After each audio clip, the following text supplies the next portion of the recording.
Before we get started, I just want to thank two of our key funders, the Annie Casey Foundation and the Kresge Foundation, who really made today's webinar possible. And I'd also like to thank the Cornerstone On Demand Foundation folks for providing us with the technology infrastructure for the webinar today. If anybody out there is looking at technology to support their learning and development or human capital management processes, definitely worth giving the foundation a call. They've got some great software and some great discounts for nonprofits. So let's get started. Again, my name is James Shepard. I'm the CEO and the founder of AchieveMission. We're very fortunate to have with us today two senior executives from the Corporation for Supportive Housing. Deb DeSantis is with us. She's the president and CEO. And we're also joined by Stephanie Harms, who's the chief of staff there. And we're all very fortunate to have them here to tell their story about how they've made some great strides forward in building a leadership development culture at CSH. Just a quick background on AchieveMission so you understand why we're here. We work with nonprofit organizations to help them scale and sustain their impact, and we do that by helping them strengthen their leadership and human capital management capabilities. So it's pretty natural that we would be hosting this session today. I do want to point out that one of our key programs that people may have heard about is the Talent Initiative, and applications for the next cohort, our spring-summer cohort, are due at the end of this month. So our agenda today, just really quick and easy. We're going to give you a little bit of background on why the focus on leadership development in the sector. I'll turn most of the time over to Deb and Stephanie to walk you through their story about what happened at Corporation for Supportive Housing, and we'll hopefully leave 15 to 20 minutes at the end for Q&A. Again, please feel free to ask questions at any time during the webinar through that Q&A box. So let's just talk a little bit briefly about why the sector seems to be focusing on leadership and human capital more now than it might have in the past. So one big trend that we've seen in the last 30 years is this huge shift towards a knowledge economy. So whereas before in the 1980s, most of an organization's assets were really tied up in hard assets like buildings and factories and whatnot, there's been a huge shift towards it being tied up in intangibles, which really mean your people. So ultimately, whereas it used to be where you were located and the kind of facilities you had and those kinds of things were the key to your success, increasingly it really does come down to which people with what knowledge and what relationships do they have inside their organizations. The second thing that people have probably heard of, and I don't know if we have anybody from Bridgespan or Compass Point on the call today, but both of those organizations and others, starting about 5-10 years ago, started putting out papers doing the math and looking at the sector's imminent crisis and a shortage of leadership. And so there's been a great deal of attention brought by those organizations and others to that issue. We've also seen a big shift in the sector towards accountability and outcomes. That really raises the stakes for the quality and the capabilities of leadership that we need in the sector. And we've seen a number of organizations really trying to change themselves towards that new paradigm and really needing to up the skills, capabilities, and sometimes the team of their organization. And the last thing I would point to is growth funding. So whether it's venture philanthropy or government programs like Race to the Top and the Social Innovation Fund, we're seeing some select nonprofit organizations really get big funding and being asked to grow quite quickly, all of which brings with it the requirements that they bring on new people and their leadership team and add new capabilities throughout the organization pretty quickly. So let me just give you a brief background on some of the evolving best practices in leadership development. And I think that what you'll see here from CSH is reflective of this.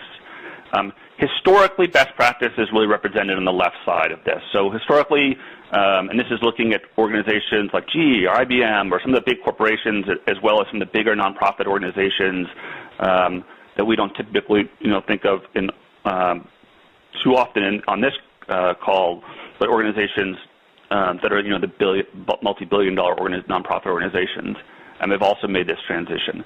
So historically, best practice was we're going to focus leadership development on individuals. We're going to pull those people out of their organization or out of their division. We're going to pull these people into a classroom. We're going to give them a standardized curriculum of concepts and ideas, of best practices, and then we're going to turn those people back with this new knowledge back into the nonprofit organizations that they were leading previously. And hopefully they'll bring that new knowledge back with them. What we've found historically is there are a couple of problems that happen. So one is that the people go back and the ideas that they have are not easily accepted by the rest of their group because they're foreign ideas. And it's very difficult for that leader in the face of an entire organization that doesn't understand what they're talking about to lead in that new way. Second is a lot of the stuff that goes on in the classroom isn't necessarily relevant. It may not be addressing the challenges that person has to face today. As a consequence, what you see is the huge drop-off in the amount that people retain over time.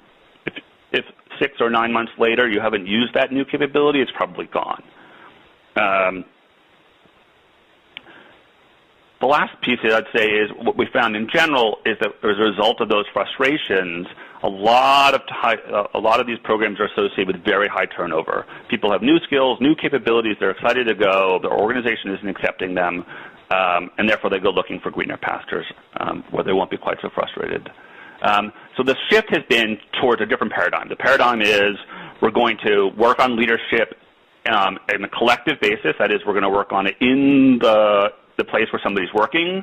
The 70-20-10 principle, something put up by the corporation, by the Center for Creative Leadership, that really says that most learning happens on the job, given the tasks and responsibilities you have. So that's where most of the learning is focused. And the focus is on helping people learn how to do the things that they need to get done. So you're building so what we've done with Corporation for Supportive Housing, what you're going to hear is they're building internal processes, not external processes, but internal processes to support sustained, ongoing leadership development. And that's what you'll hear about today. Okay? So that's the background. Let me turn it over to Deb and Stephanie to walk you through their story.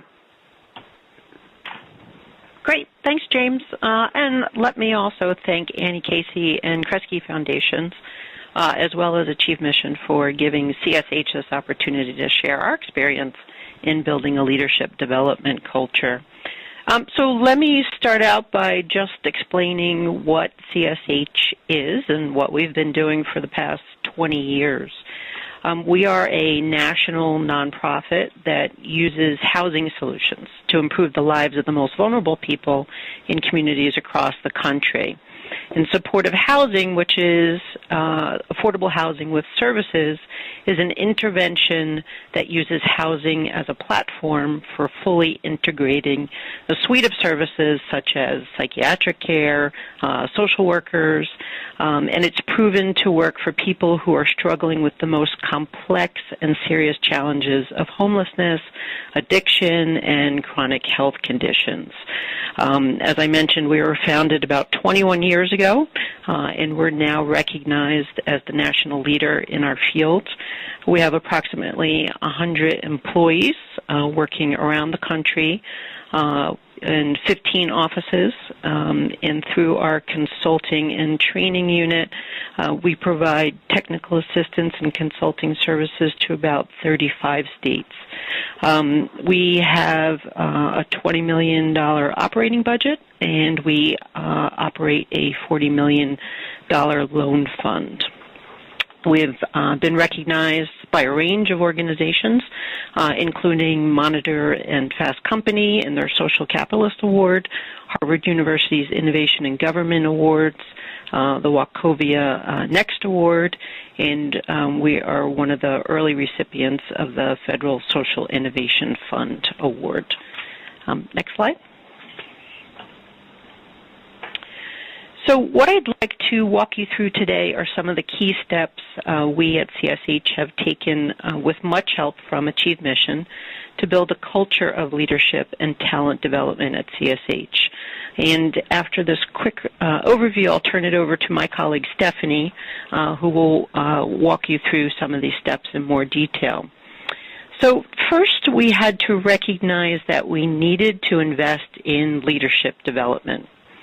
And then it was really important for us to clarify who was and is responsible for making sure that we have that leadership and the talent that we need.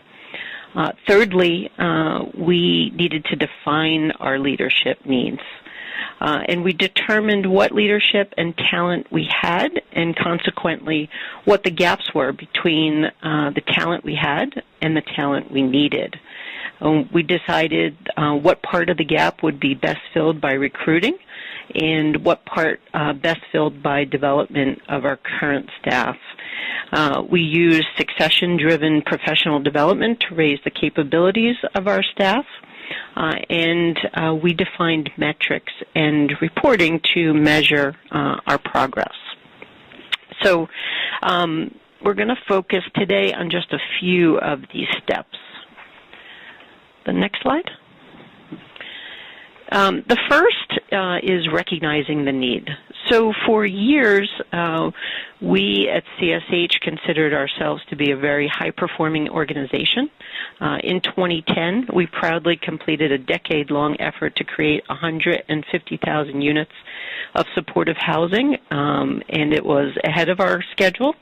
Our staff were proud of the quality of our teams. Actually, in one survey that staff completed, 85% indicated that they felt we had high-performing people in the roles that mattered most to achieving our mission. And as we developed our new strategic plan, we made some big changes.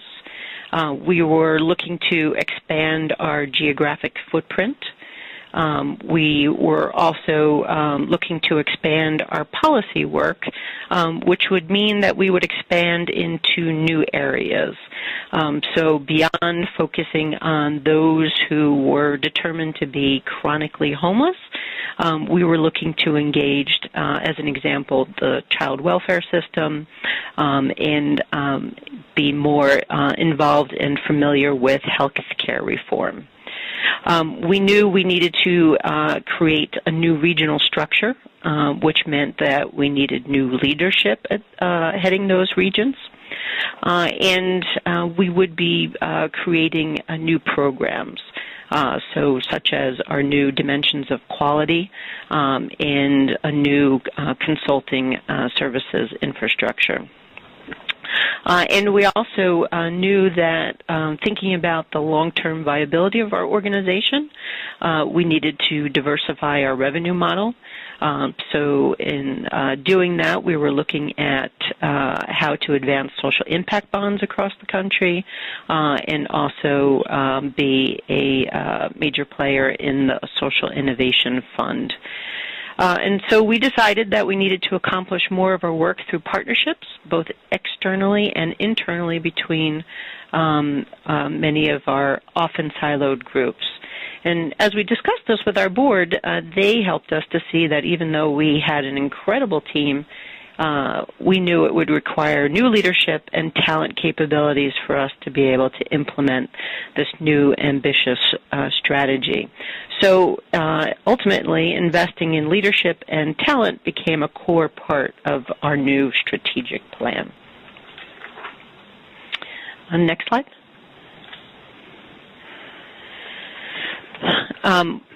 So we believed that our new strategy was our North Star as we thought through what leadership and talent we would need. So first, it was clear that our new strategy would require new roles. For example, our new regional structure required creating 4 new managing directors. We added program managers with child welfare expertise, and we expanded our partnerships in that area. We added a senior program manager with responsibility for our new revenue models, including pay for success and social impact bonds. And, just to be clear, it didn't all happen overnight, didn't happen at once. They were in our plan to be added over time, so these are things that we continue to work on. Second, we added new required capabilities in current roles. So what do I mean by that? For example, working with our Pay for Success and social impact bonds, we know that we need to build greater capacity around analytical skills. And that's throughout the organization. The expanded role of partnerships inside and outside the organization, we know require that many people need to become far stronger in knowing how to collaborate. And our shift from a simple organization chart to one where in 2011, 25% of our staff were on project teams being managed by someone other than their supervisors required that many of us learn how to manage people who don't report to us. One thing we didn't entirely anticipate was that these shifts would require us to set higher and more consistent standards. So as our project-based teams became more prominent staff, as the teams became more prominent, our staff were increasingly getting feedback from both their manager and from the person running their project team. And this was very new for folks. And often that feedback was quite different or inconsistent. And from a manager's perspective, managers would choose staff to be on a project based on another manager's assessment. The trainer that one manager thought was excellent didn't always turn out to be excellent from another manager's perspective. So it was essential that we find a way to set consistent standards across the organization. We also noted that the new strategy would make some of the capabilities we had prized less important.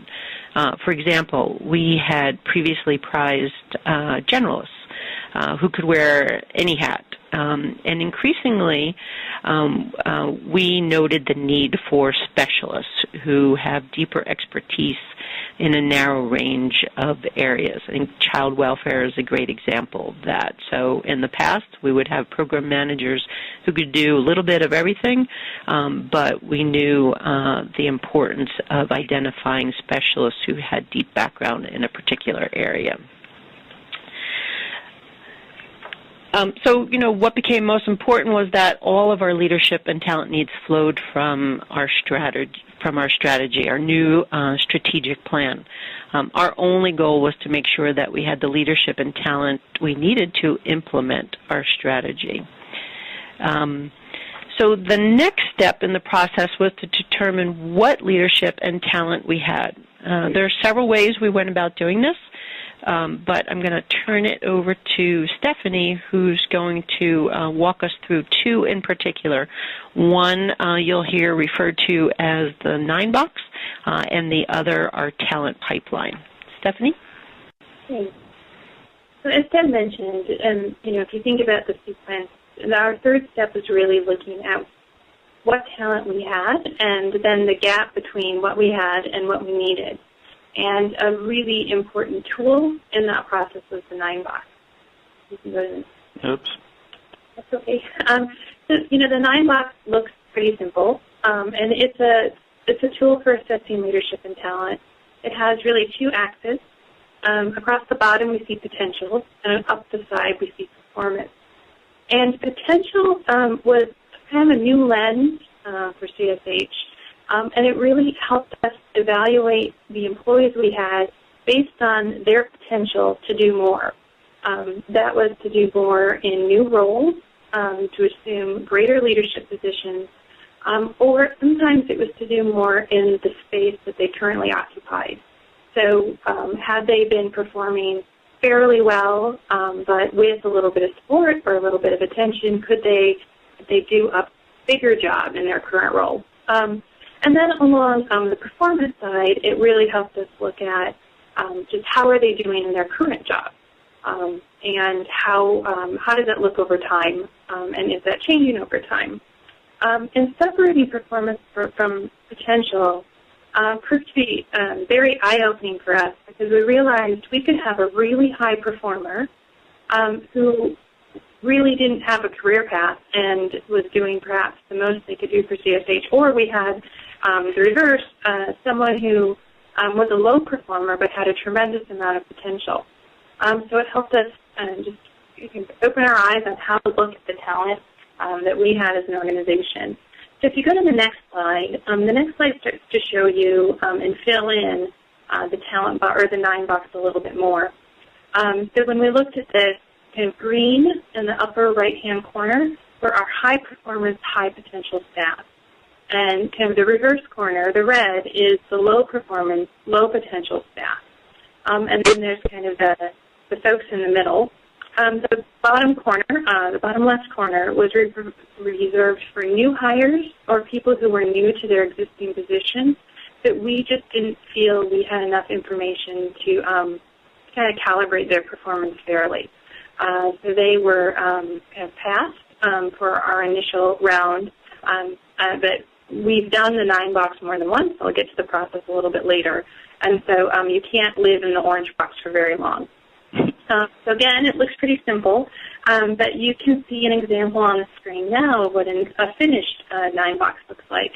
And these are not CSH staff members, and we changed the spread just a little bit to keep CSH staff members anonymous. But you can see we really kind of scattered staff sort of, well, according to the spread that you see right now. So you see about a third of our staff ended up kind of in the green areas. Superstars, current stars, or future stars. We had a really solid number of individuals in the yellow, and we did have just around, I think, 8% of our staff were close to the red or in the red. And one of the things that I should mention this helped us do, we also looked at the 9 box in terms of how people have it, or their potential, their performance, but then what was key to CSH's strategy. So in a football analogy, if you run a passing game, your quarterback has to be a superstar.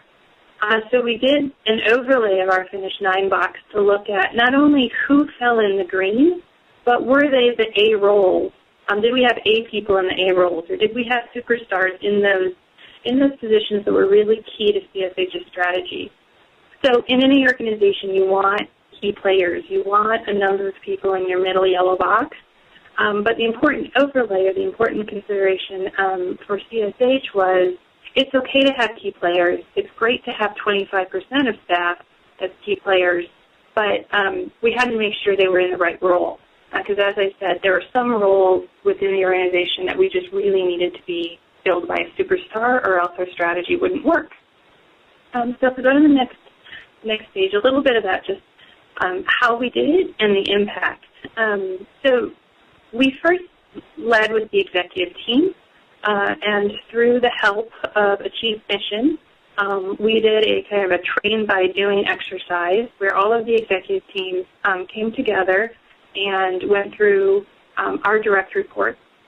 We then moved to the next level of the organization and the next. So at this point, all 100 people working for CSH have been evaluated in the 9 box scale, the exception being those new people who are in the orange box, whose turn will come soon. Each person got an orientation and a training to what the 9 box was. So we gave people a lot of preparation and a lot of time to do their homework. So we expected people to come fully prepared with an assessment of their direct reports. We gave them kind of a webinar and coaching, 3 to 4 weeks in advance of when we actually met to do the 9 box. So people came prepared, feeling comfortable. The challenges we faced doing this first time is just making people feel comfortable discussing what could be seen as very sensitive information. We also, as a culture, people want to get it right. And so we had to convince people that this is not a science, this is a little bit more of an art. We can certainly use background and feedback and observations, but at some point you do just need to land on a spot in the 9 box. And so we had to convince people and remind people we were also going to do this every 6 months. So if you were on the fence about where to put an employee, like I said, you needed to land somewhere, but we would return to that later and revisit it, and people can move over time. The impact was just an incredible amount of candor I think trust building among senior managers and open and honest feedback. We also had what I think is the most interesting part is the work around calibration. One manager realized that his or her impression was very different than others. And also, different people had very different standards for the same position. That's where AchieveMission was tremendously helpful for us in just leading the conversation, saying, things like, it seems like, Supervisor X, you're evaluating that person. You're not really, what you're explaining is not the kind of performance we would expect from a director. And so it was calibration, more even calibration around performance, but a much more even calibration around what our expectations are for each position within the organization. And I think we have a much more accurate assessment of our staff because we have so many more evaluators and so much more information about each individual. And because we now have the frame and the overview of potential, what more an employee could do, our development, the framework for CSH's development is much more about potential and much less about punishment. So with the exception of folks maybe in a red box or who have a lot of skills to acquire to just do their own jobs, our entire culture and language around staff development has shifted away from, you're a bad trainer to, in 2 years we can really see you doing this kind of role for the organization. So let's build a 2-year plan to help you get the skills that you need to take on more leadership for the organization. And that's what I'll talk about next. So when we think about step 2 of the 9-box was really to develop a successor chart, if you want to advance the slide. So we went through, after each 9-box, we went through what were the key roles in the organization. So Deb mentioned managing directors. Each managing director had to say, who would be next for my own job if I were to get promoted or if I were to retire? Are there incumbents? Are there people who are ready now? Are there people who are ready if they had one different job, or were there people 1 step away, 2 steps away, or who from the outside world could we pull in to do this work? So all of those A roles and key roles in the organization, we discussed in terms of who could fill them, and that was a great way of helping us just take another bite at the apple around gaps. So if we had discussed Rita in the context of just her own work and her own performance, we got to discuss her again in terms of she's 1 job away from the VP program position. What do we need? What is that job, and what exposure do we need to give Rita to make her ready now? And I think Deb's going to speak a little bit more now about looking at development in terms of succession planning and succession-focused development.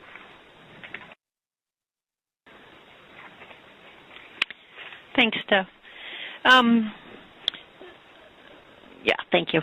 So, it's interesting. We have prided ourselves for a long time on the fact that we've had this fairly extensive goal-setting process in place, organizational goal setting that was fed from individual goal setting, really very thorough work planning process, and really what was missing from that were the development plans, the individual development plans. So through this work with AchieveMission, what we do now as part of our annual goal-setting process is set not just performance goals for each person, but also development plans.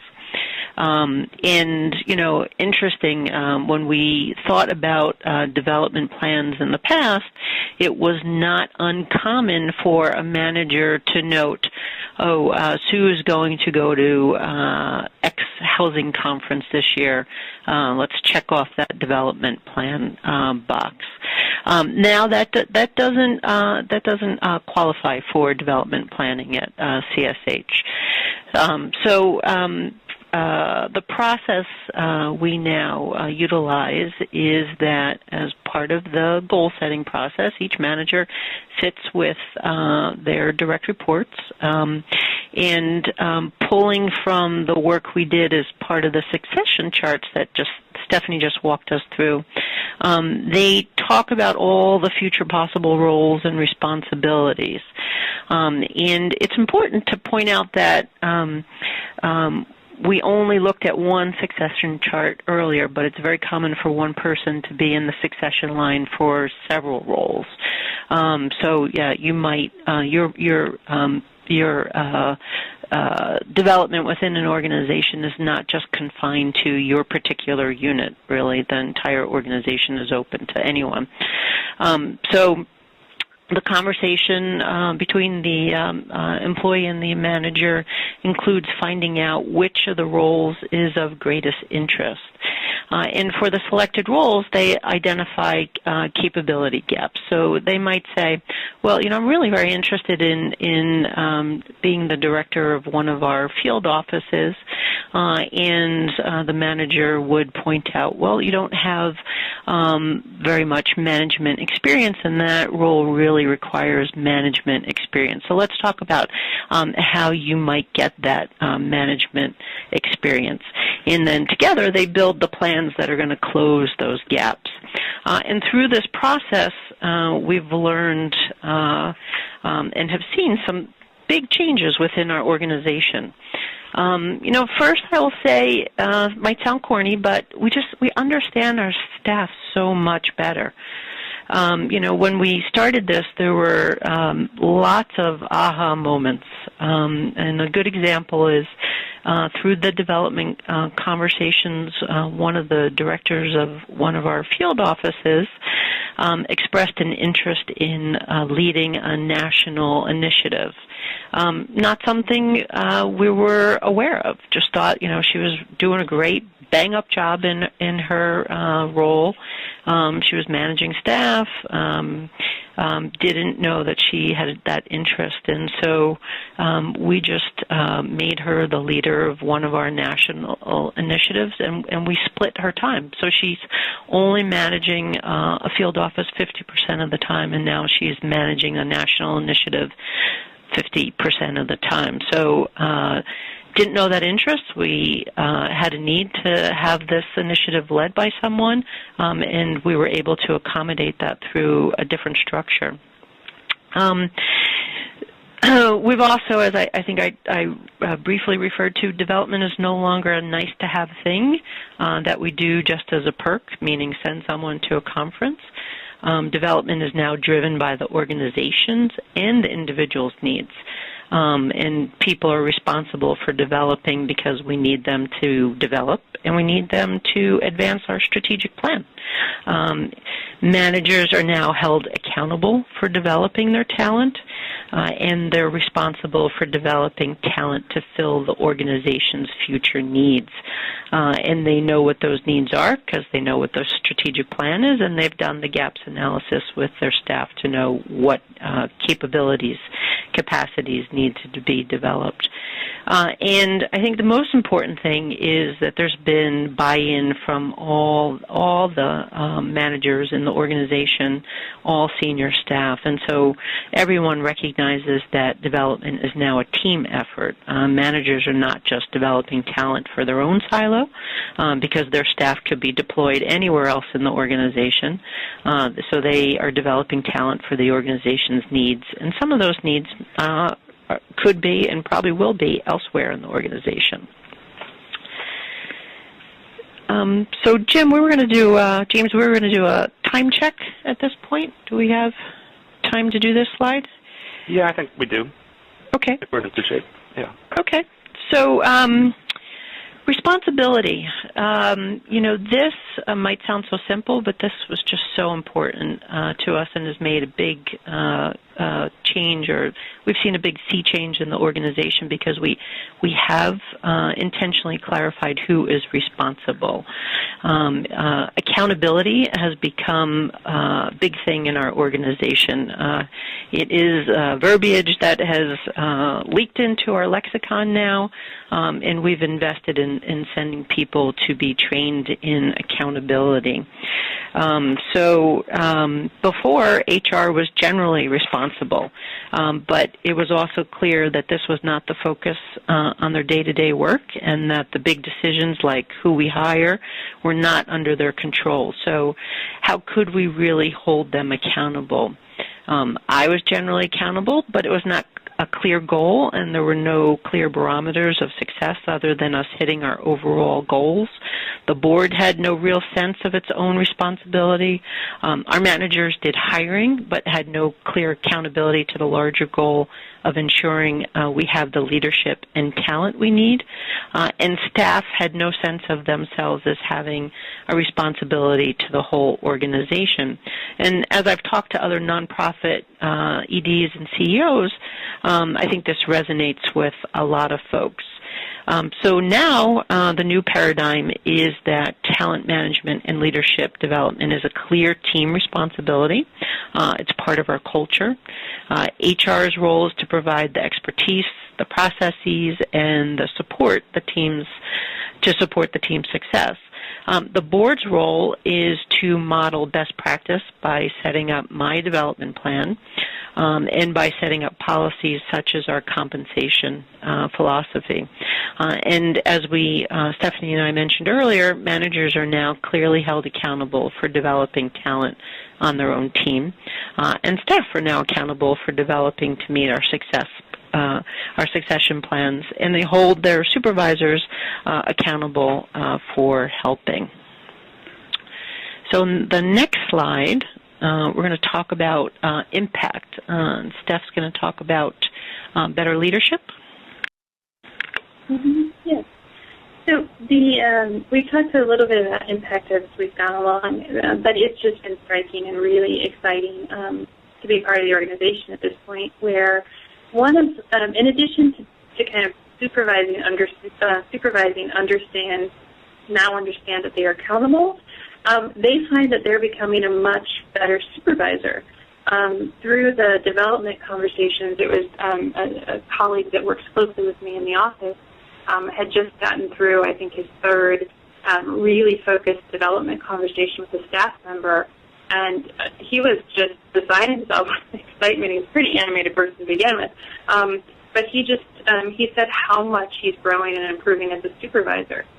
He has a better language and better tools, and just the quality of the conversations he's having with his staff has greatly improved over the past 6 months.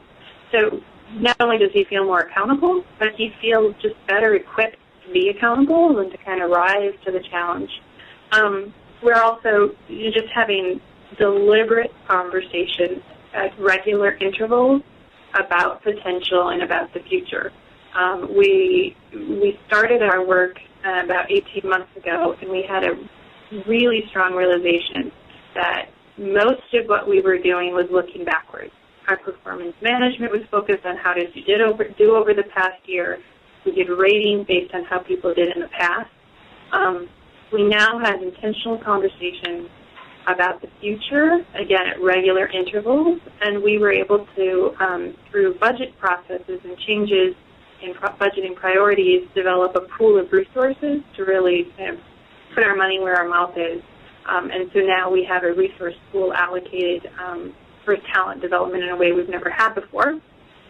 We have a much stronger sense when we recruit for individual positions. As Devin noted, hiring managers are still responsible for hiring for their team, but they have a better sense of how it works into the bigger picture. We recently had a hire for a position, and when the hiring recommendation came in, the hiring memo said, this person is not only the right person for this job, in 2 years I see this position in line for the next job. And so it's really neat to see, not only with our current staff, but as we're making hires, people are thinking much longer range about the talent they're bringing into the organization.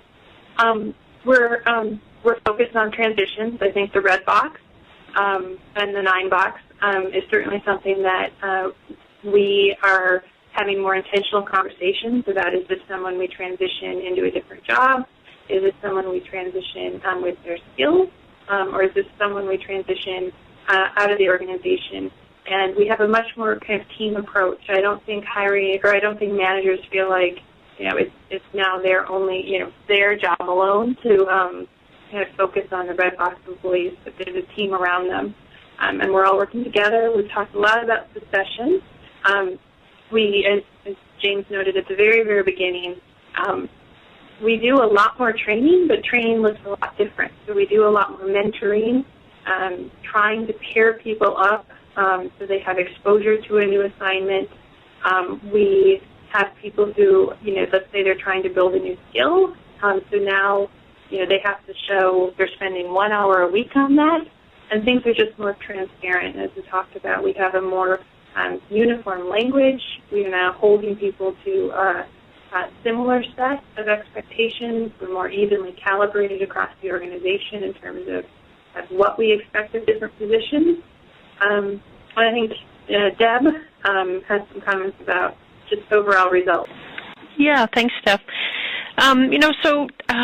I think I referenced a little earlier that for a long while at CSH we were very focused on the goal of creating housing units, and we had a numerical 150,000 units.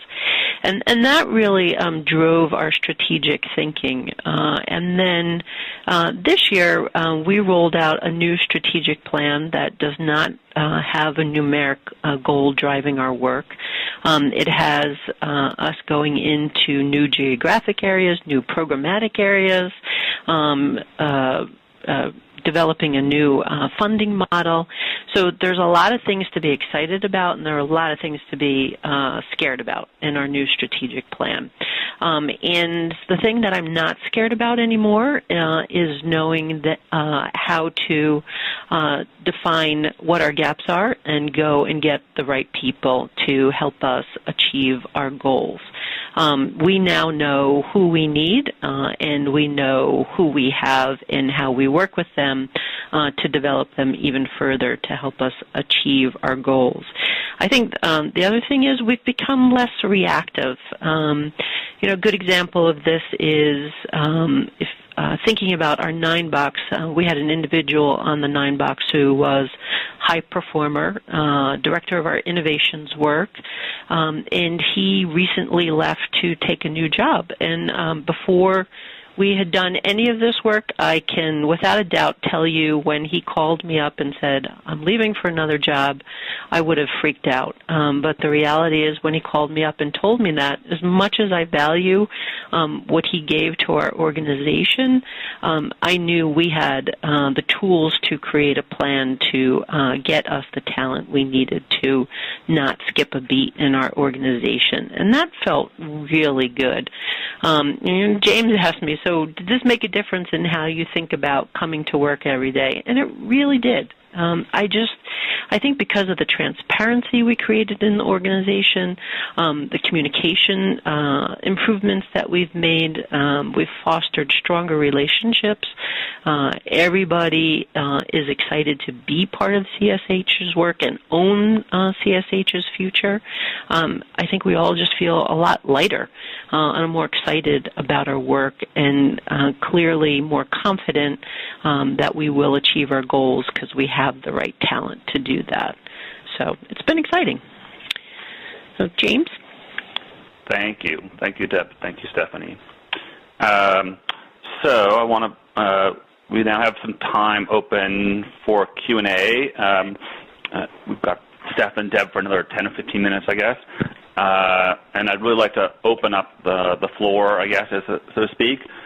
You've got that chat box or the Q&A box off to the right. I know a couple of you have already sent in questions, but I'd really encourage everybody that has questions for Deb and Stephanie to really take advantage of the moment. So, Harini, can I pass that over to you? Do you have any? We had a couple questions lined up. Maybe you can just ask them in order or something. Yeah, we just got 2 great questions. So the first is, how did you support managers with this 9-box process? Did you have structured trainings or tools, individual coaching? And what was really the time required for managers to take this on? Yeah, I'll take that, and maybe Steph, you can add. So the training that we received from folks from, as part of our talent initiative work, so folks from AchieveMission, was crucial. Admittedly, I think most, if not all of us, went into the process being a little scared. And it was because of the training that we realized there was not a reason to be scared, but they also helped us understand or help us create a safe space for everyone to have a very honest and forthright conversation. But folks were very clearly oriented to what we're going to do and what you can expect. And here's how the conversation will go, and here's what we want to get out of the conversation. We had folks from the Talent Initiative with us who really kept us honest in the discussion. So if a person tended to try to avoid some hard things, they pushed on us and didn't allow us to avoid the conversation. So definitely tools, definitely training, and all very helpful. Steph, anything you wanted to add to that? There are a few extra slides. I think the slide deck is going to be posted, but one of them, we had additional training on, when you present your person, use words like this but not this. So even, little primers like that were very helpful. So in the slide deck that's going to be posted, I think there's some additional tools that just reinforce that training that talks, and we had a few slides on, potential looks like this, and performance looks like this, and you stay away from things like this is a nice guy. Instead, this person, has this skill set, and I saw them deliver it in this way. So I think also just very, very useful. So it kind of reinforces people went off on their own to start evaluating their staff to have these extra tools and support. Harini, more questions? I see a bunch of them now. Yeah. So from the staff perspective, we have a question. So how have staff reacted to knowing that they're in a 9-box? How did you communicate that to them? Did staff feel labeled? Were there any self-fulfilling prophecies in setting up this 9-box? Yeah, so interestingly, everyone in the organization knows that we're having these development conversations more intentionally, and that it's part of our goal-setting process, and it's an expectation that we have set for managers. Managers who've had these conversations are using the 9-box. People in the organization don't know that they're in a 9-box or don't know where they've been assigned in a 9-box. We have not shared that with all staff yet, and we're still thinking through what's the most constructive way to do that. And interestingly, no one has pushed back to say, show me my 9-box. So even people who know that a 9-box exists have not said, I want to see my 9-box. That has not been part of the equation. What might be interesting is just a flip of that is what you are showing people is filling out this worksheet and talking about. Maybe you could just, maybe Stephanie or Deb, you can walk people through this, because this is what's being used and shared with the employees during those development conversations. Right. Sure, Steph, why don't you do that? Sure. So part of the some of the tools that you I see this a little bit as a cultural or organization change management campaign, and you need to give the supervisors kind of the tools to be successful. And so some of the worksheets that were developed through our work with AchieveMission really have helped that. And so supervisors and staff know what to expect when they have a coaching conversation. And this is a worksheet, the slide that's up right now is a worksheet that our supervisors use that really, again, reinforces the focus of the conversation, reinforces what the gap is, and then comes up with a concrete plan for what is the plan for filling the gap. And the supervisor is on the hook just as much as the staff person for filling the gap. So it's like it's and it's an investment in you. It doesn't. I think we're losing you, Stephanie. So, Stephanie, I think we're, for whatever reason, we seem to be losing you from the audio. Oh, okay. You're back. Harini, other questions we can for the panel? Yeah, there's a question about how the 9-box links up to improving development plans for staff members. Mm-hmm. So I think I'm shaking my phone. Maybe it's going to come through. We do still do performance improvement plans and still work through kind of transition approaches for staff who need it. One of the things the 9-box does is it has us as an organization differentiate our treatment of development. And so the way we kind of stretch and support green box people is a little bit different than how we really honestly manage those in the red box. And so, those staff who are in the red box still would have our performance improvement plans and some of the more traditional HR approaches. And we work through that in a more traditional HR fashion. So it's really a companion. It's not instead of. Mm-hmm. Okay. We have a question here from Jessica asking, how do you define potential in the 9-box? Deb or Stephanie, do you take that? Yeah, I'll take it.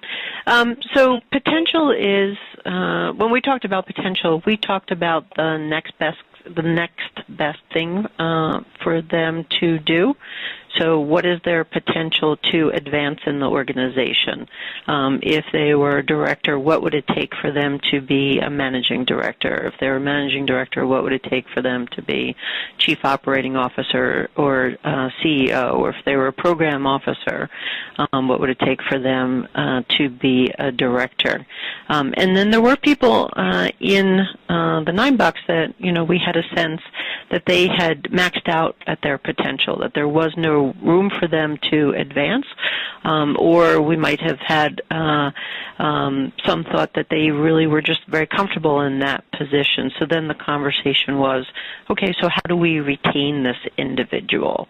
What do we need to do to make sure that they're happy in this job, and while they're not advancing into a new position, they feel like they're continuing to grow in their learnings and then their participation in the organization. Great. And we had a question here, let's see, from Michaela. Hi, Michaela.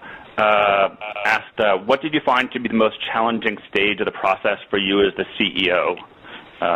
And then what was the most difficult or challenging part for the rest of the organization? Mm-hmm. I think it is the responsibility notion, so and it goes beyond just development. So making sure that while I'm CEO, I ultimately am responsible for our strategic plan and people's development and communications, but helping all of our senior leadership to understand that they own a piece of that as well. And so making us all accountable for our success or our failures. So that was an evolution for us, and it was really neat to see people evolve in their thinking. And you might think that they would be suspect, but I think as they did more, understood more, really got involved, they got excited more than they were feeling suspect. Okay.